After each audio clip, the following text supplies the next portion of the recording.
Our next story is the latest shining example of American hypocrisy. The Biden administration has given more bombs to Israel as they ask Israel to stop attacking Gaza. They're giving more military aid to one side and airdropping food aid to another, while making the right noises and saying the politically correct things, also hoping that both American Jews and American Muslims will vote for them. That's what it all boils down to. Joe Biden has never shared warm ties with Netanyahu, but when Hamas attacked Israel, Biden was firmly in Netanyahu's corner. As the war dragged on, the death toll in Gaza soared, more than 32,000 at last count, mostly women and children. So public sentiment shifted, and the US started putting pressure on Israel. Over the last few weeks, we've seen public disagreements and rebukes, some gaslighting, even private insults. Biden defined red lines for Israel. Netanyahu vowed to defy them. It was as if the US and Israel were heading for a breakup. But now it looks like they've made up. Washington is sending more arms to Israel. Reports say the aid package is worth $2.5 billion. It consists of bombs, including a controversial 900-kilo bomb, something that has been used in Gaza before. When dropped, this bomb can cause damage up to 1,000 feet, and the US is sending more of these. Not just that, it's also sending more fighter jets. Israel is already the largest recipient of American aid. It receives close to $4 billion every year, most of which is military aid, and it's only gone up since the war began. So more money and more weapons. While the US also pushes for a ceasefire, the Palestinian Authority has slammed Washington for this, and back home, Biden has bigger critics. First is the Democratic Party, his party. 75% of them disapprove of Israel's war. They want aid to be restricted.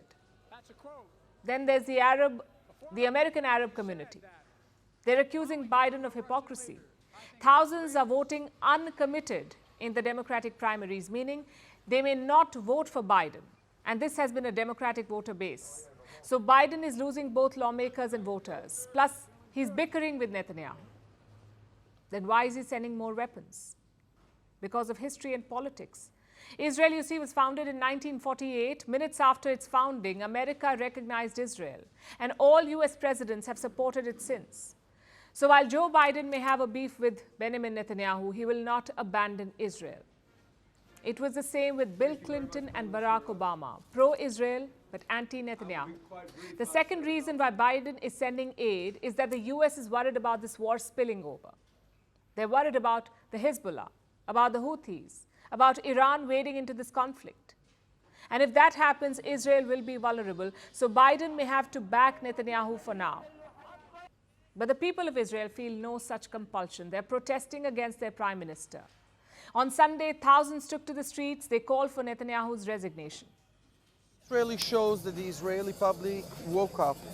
It is clear today, 6 months after the massacre of October 7th, that in order to win, we need new leadership. In order to bring back the hostages, we need new leadership. Israel cannot allow itself the continuation of Netanyahu's government and its coalition. Israel was rocked by anti-government protests before the war. After October 7th, all of that stopped. The country was at war, so the people united. It looks like their patience has now run out. It's all people in Israel that want he will stop be prime minister and move and make some of them want election now. I want my father-in-law home now, so what, which way, it doesn't matter, just bring them back. Netanyahu has refused to resign and rejected calls for early polls. He's working on the Rafah Offensive. It's a city in southern Gaza. Netanyahu wants to storm it. He calls Rafah the last frontier for the Hamas. But 1.5 million Palestinians are also seeking refuge there. So it won't be an easy offensive. The US has already warned Israel. They've called it a red line. So Netanyahu faces pressure from both sides. He's losing support, both domestic and international. And Joe Biden is being called out by all sides for trying to run with the hare and hunt with the hounds.